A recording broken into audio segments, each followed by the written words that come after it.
Hello, hello.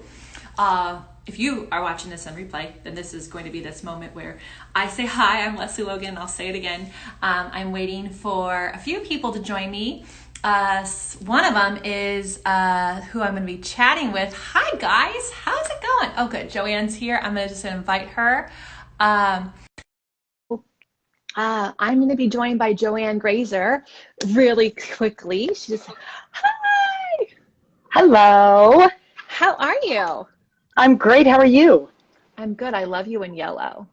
You do. I love you in red lipstick. I put it on for you.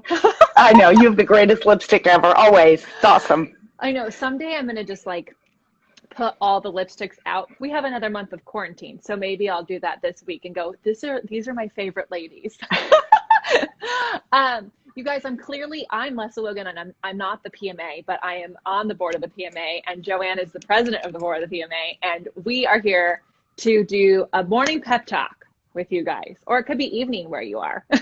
That's right. You never know. Hopefully we have people from all over listening in, joining. I know. We have a ton. So, whoops, that's my other side. When you double tap, that's what happens. It's a good thing that all you're seeing is, this is actually what you'll see. I didn't leave it on long enough, but I have this quote that says, Mama said, unless they're going to pay your bills, pay them, beep, no mind.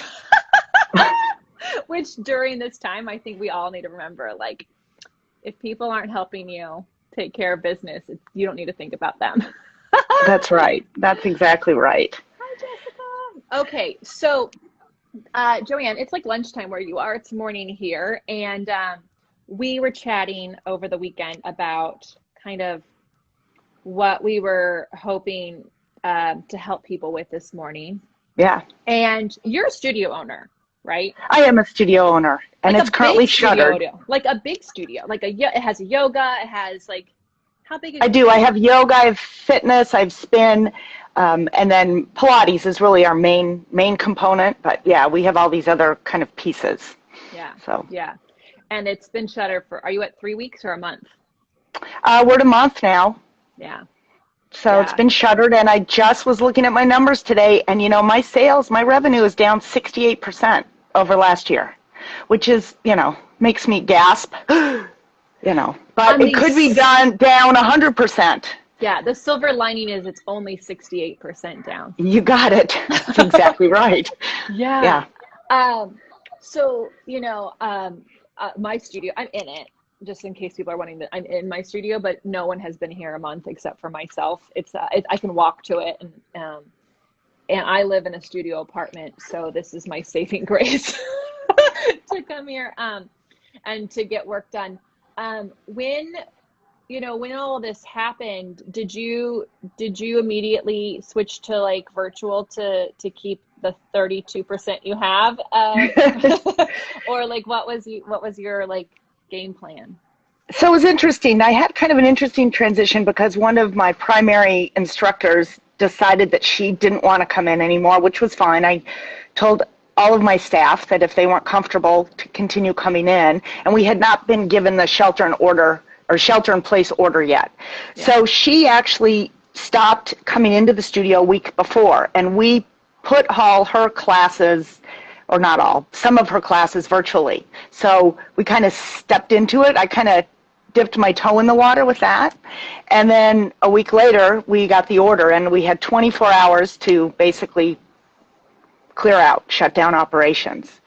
And so we now are 100% virtual. I don't have all of my class offerings, but most of them, including fitness, including bar class, the Pilates. Huge. That's huge, and it's so hard. Yeah. I think I'm sure you were, I don't know, I don't want to put words in your mouth, but it wasn't oh, we'll just go virtual, party on, how did it make you kind of feel? Because I know for me, it was just there was a part of me that was okay, survival, we go virtual, right. Yeah, and I mean, that's not my world, virtual. It never has been. Never even entered my conscious thought that it would be something I would want to do. I admired people like you who do things virtually. And I, subscribe to other virtual sites, which I think are great, but I never thought it part of my business plan, but I was in sheer survival mode, and it was terrifying. I mean, I wasn't sure I knew what I was doing, but my clients were so supportive. And again, 68% down means they're not all with me. They don't all want to do it, which is fine, but the ones who do have been on this journey with me and through all the hiccups that I've gone through virtually, it's scary to do that. You really I felt sort of naked. My first class that I taught virtually was so weird because I've taught for years, 20 plus years in studio with people, with groups, but it just felt completely different being virtual. Yeah. Yeah, I'm glad. Thank you for sharing that, because I've taught virtually for a long time. Mm-hmm. And maybe just because like my husband is a techie, so like I've just not been afraid of techies. He's like, oh, we could do it like this, and I'm like, okay. Right. But like not all of my clients wanted to switch in the beginning. A Right. lot have now because it just keeps going. And I think it's important. I think there's probably some people watching who, like, you don't have to love teaching virtually. You might be doing it now and just be like, Right. hating it. Not you necessarily, but if you're watching this and you're like, you're doing it, it just doesn't feel like, maybe you felt naked too, or maybe it just feels like it's hard. Like teaching virtually, I feel is like, it's harder than teaching on in real life. But I also, like, I keep telling myself, I'm doing this because this is like the bridge right now. Like this is right. Absolutely. Because what else? I don't know what else to do if I wasn't doing this. Right. And I don't, my purpose isn't to talk people into it. There's people that don't want to do that. But my point is, I think we've gotten past the point of sitting at home all day long and feeling sorry for ourselves. I mean, I did that, I didn't have time to do that the first week. I kind of got into that a little bit the second week when I started to relax a little about the whole virtual thing. But then I realized I'm not doing myself any favors by doing that. Nobody's going to come in and rescue me. Everybody's in the same boat. We have resources and opportunities out there, but we need to be proactive in seeking those out. We can't wait for them to be delivered to our doorstep.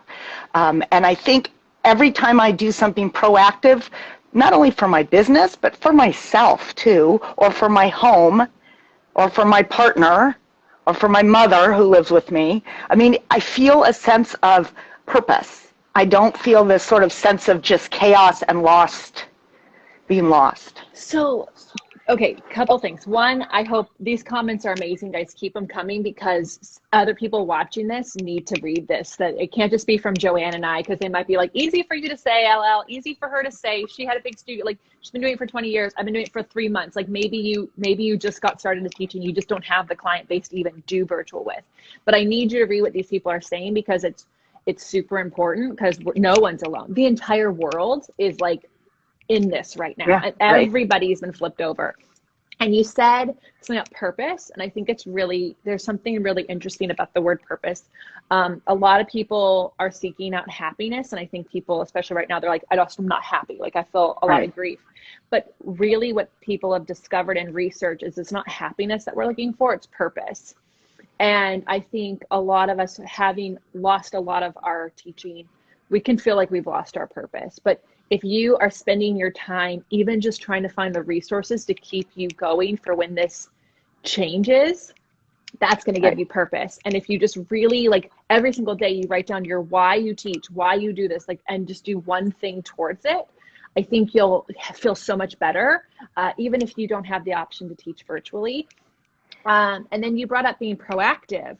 And we had talked about this the other day, and I just want to, you can Google this. I did not make this up, guys. I wish I was a genius. But it's, I found this on the internet, and it's, I read about it a long time ago, and there's a difference between people who are proactive and reactive. When you're reactive, it's also like considered like a scarcity mindset, but like you do things based off of fear, and like, it's like gut reactions. It's not always well thought through, but proactive people focus their efforts on their circle of influence. They work on things they can do something about. So you can actually do something about your own health today, your children, the problems at work. Like those are the things that are in your circle of influence, your clients. You can't Like, you can't worry about other people's clients. You got to work out yours. Reactive people focus on their efforts in the circle of concern, things that they have little or no control. The national debt, terrorism, the weather, the coronavirus. Like, we have no control over what our governments are doing, what anything is out there. All we have control over is like how we show up today, how we help our clients, how we help our families, how you help your mom. Those are the things you can worry about. And those actually allow you to be proactive, because you can think about like, okay, what can I do today to like make this better? And I think what I hope is that in times like these, it's easy to, this is what I wrote to my group. It's time like these, it's easy to let the circle of concern rule our daily lives. Our goals are more. And I'm not going to lie, with all that is happening, my daily positivity, focus on the circle of influence has been challenged. But like, it's easy just to be like inundated with all the news. But you like, if I like, that's why I come here. I like get out of the world and I come here and I focus on like, what can I do today? How can I help my clients today? How can I make even one new session happen so that I keep the clients engaged? So I hope that helps some people who are trying to figure out like what proactive is or what they can do. And I 100% agree. And I think we all need to make space to feel our feels. So I get up at the crack of dawn. My cat wakes me up at 5:30 every morning. She doesn't know about coronavirus. She just thinks it's great I'm home all day. But anyway, her schedule hasn't changed. So I get woken up early. I will sit and read. There's a couple of sources I go to for news. So I kind of read about what's going on for the day. And I react emotionally to whatever's going on, whatever's being reported. But then when I set that aside and I'm ready to start my day with whatever I'm doing, whatever my project is for the day, whether it be teaching or something else, I set that aside. So it's not that we're not recognizing what's going on and we're trying to stick our head in the sand and hide from it, but it's not letting it rule our lives. We can't do that, or when we come out of this, there's nothing there won't be anything to come out to. Right.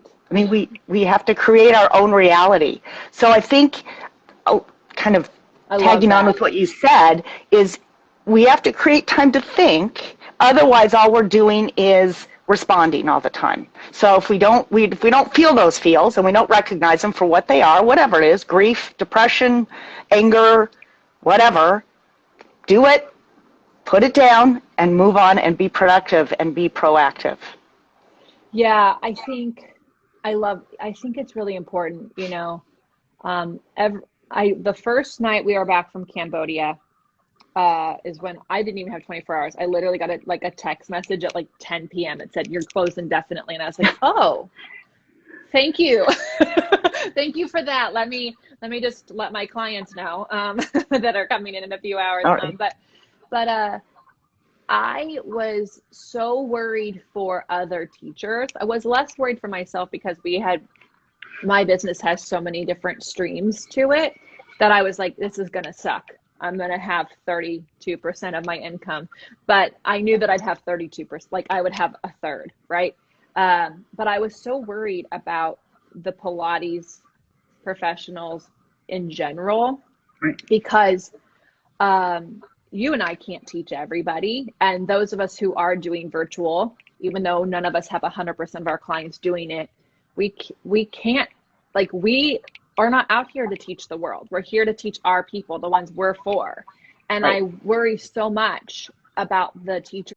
So information about how to apply for federal aid and how to keep going and how to keep your clients engaged. I mean, there's something for everybody, and it changes. They're putting things out daily. So I would recommend that be a thing that you go to first thing in your day and see if there's something there that feeds what you need, has a resource for you.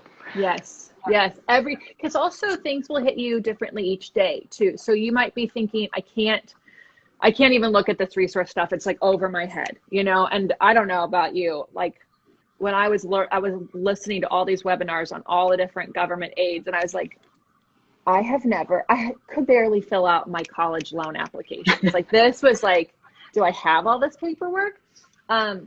But those resources are so great. I went through the ones they sent out last week because I was like, did I do everything? Because I knew about a couple things, but did I do all the things? Like, have I sought out every single particular grant loan there could be? Because I want to be here when this is over, and I want to be more than surviving. I want to be thriving. So I hope everyone watching this goes and checks that out.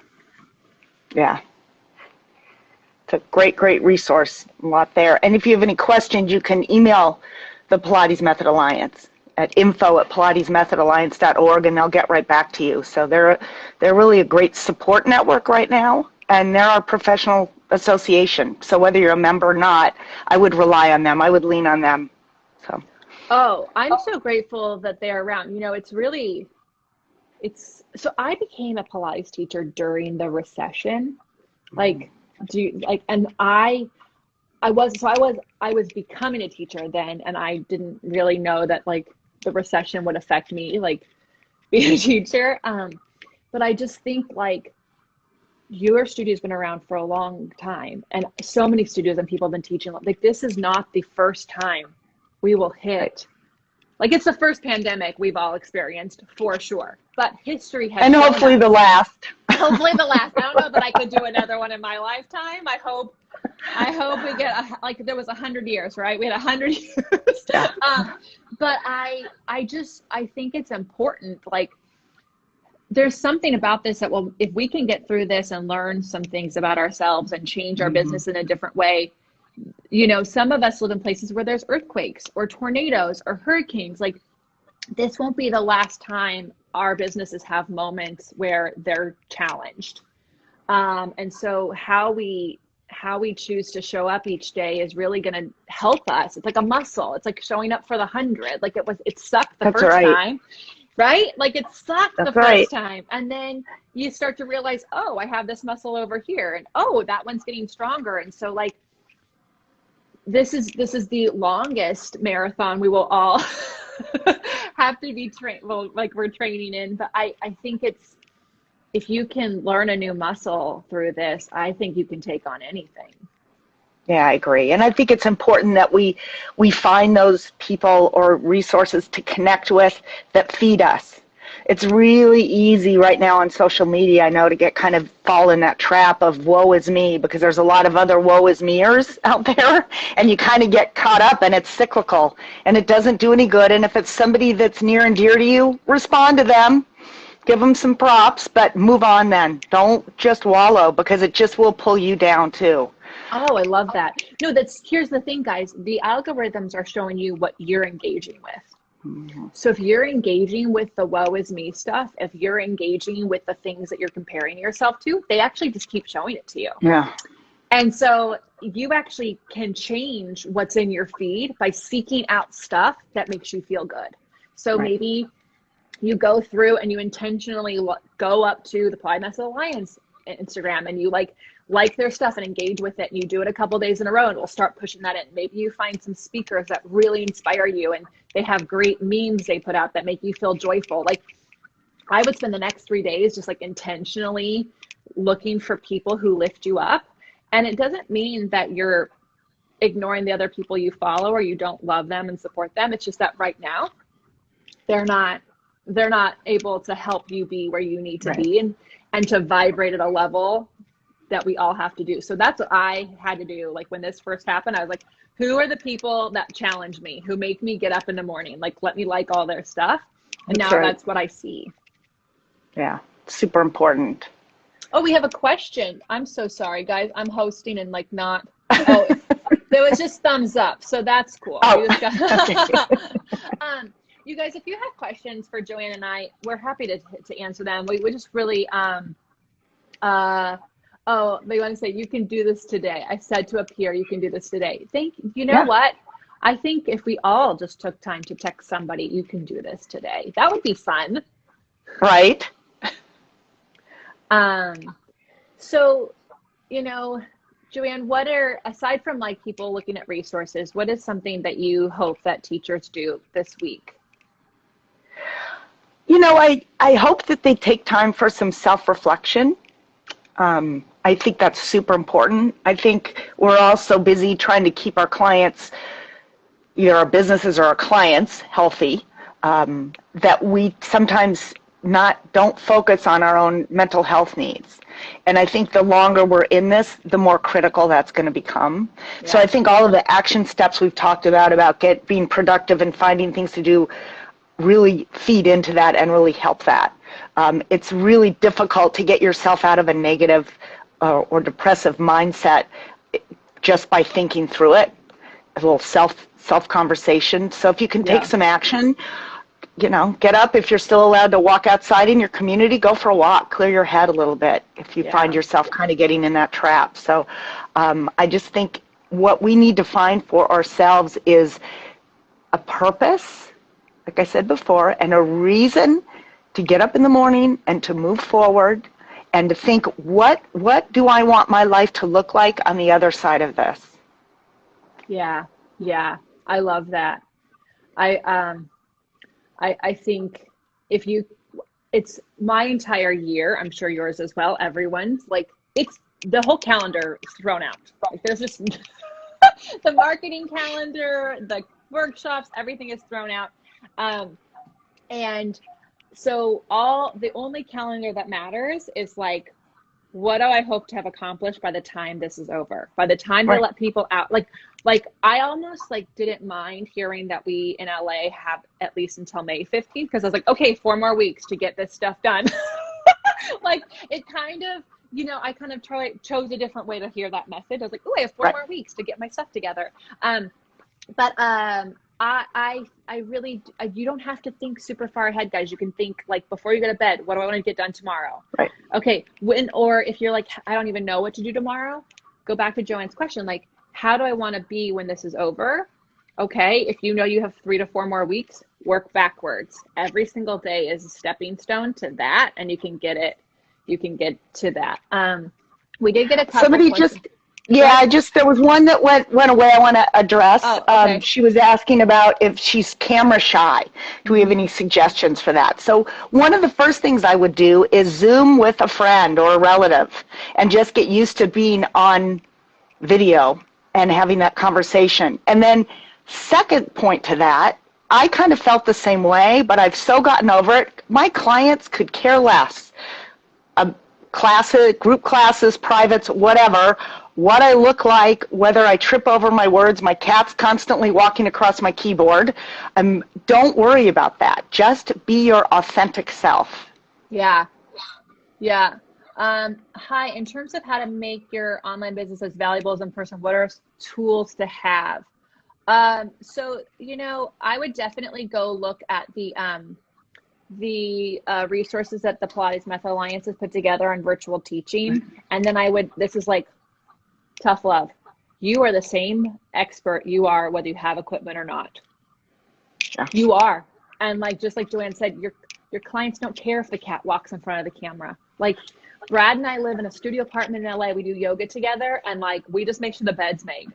Everyone can see everything. I'm like, is the bed made? So just remember that your value doesn't come from the studio walls and the equipment. It comes from you. So there's just be yourself. There was another question. Wilder Pilates, this is an interesting one. Any advice on how to be prepared with planning ahead when we do reopen? That is, honestly, I think you should consider a few different plans.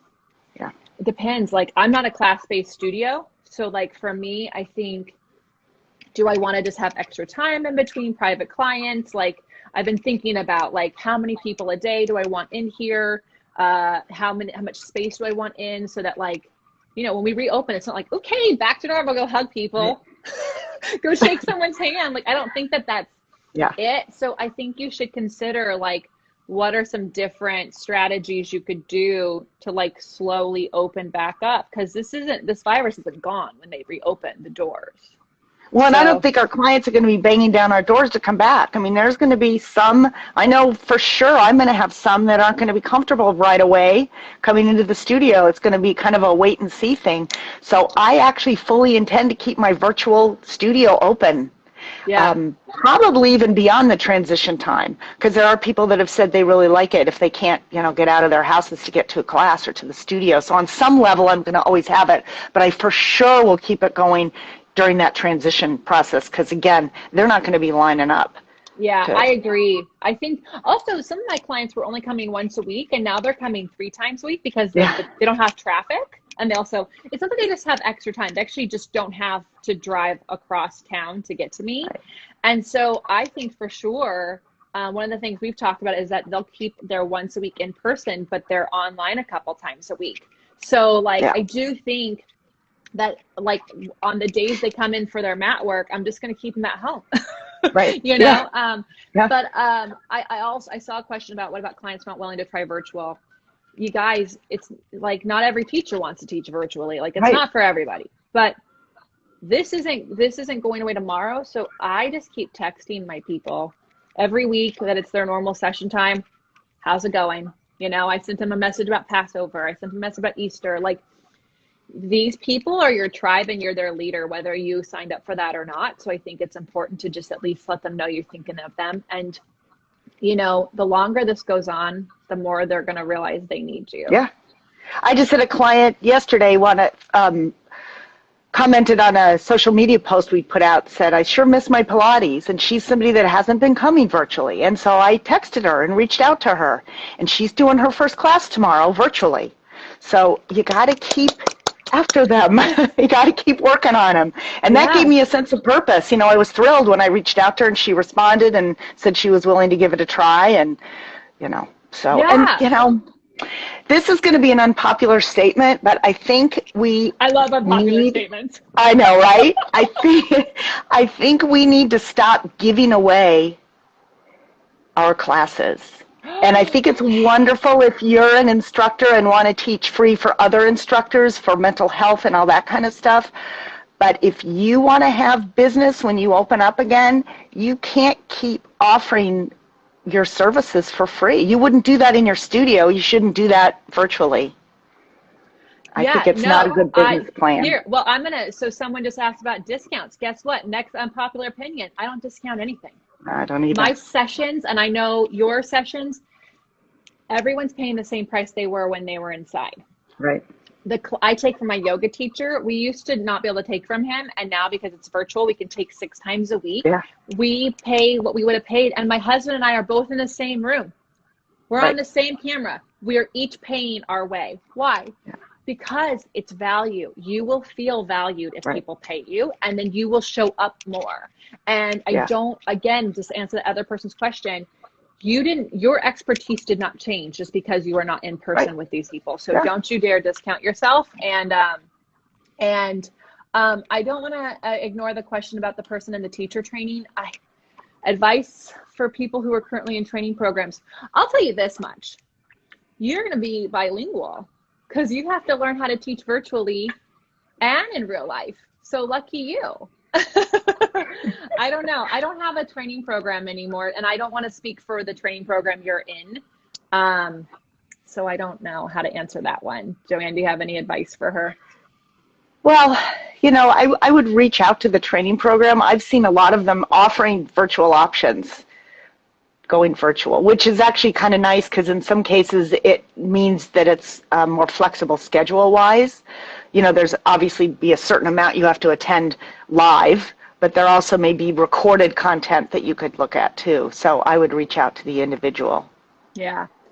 So we got a couple more questions, and then we're going to wrap up our little pep talk because I'm sure Joanne and I have a couple virtual things to do. Do you think online training is the CrossFit of 2008? CrossFit blew up after the 2007 recession. So did Zumba. Yeah, Zumba was so here's what I know. Actually, it's not like that virtual training is the CrossFit of the recession. It's that fitness blows up during every recession. Yes. It always does. We are in the right industry. You just got to make sure you're trying to market to your people. Right. Agreed.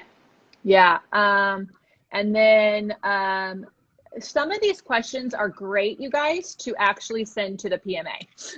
info@pilatesmethodalliance.org. Is there any book or source to help pass the PMA exam? Yes, there is. Yes. You can get it. You can get it on the PMA's website, I believe. So And yeah. lots of time to study for that now too. Totally. Hello from Brazil. You guys, I think Joanne and I would love to talk to you all the time. And I'm sure we'll do a webinar pep talk as the year continues. Maybe we'll do one that peps you up to get back into your space. That's right. These questions about finding new clients, all this stuff these are great questions, you guys. Our purpose today is really just to help you like get up each morning, show up for your people, ask them to show up for you, and know that you're needed. And I have homework for all of you before we log off. I want you all to look up the word entropy, ENTROPY, entropy, and look at the definition. And your action is to do the opposite of entropy. And that's all I have to say. Okay, and your homework is due, and you have to send it in. Joanne, thank you. I really appreciate that we got to do this morning. Yeah, me too. It was a lot of fun. Let's do it again. I would love to. You guys, thanks for showing up here. Again, if you have questions, you can email them to info@pilatesmethodalliance.org. The team there is amazing. Joanne and I are so grateful to get to know that family and to know you and to spend this morning with you. And you guys can do this. You're awesome. Thanks for showing up. All right. Bye-bye. Bye.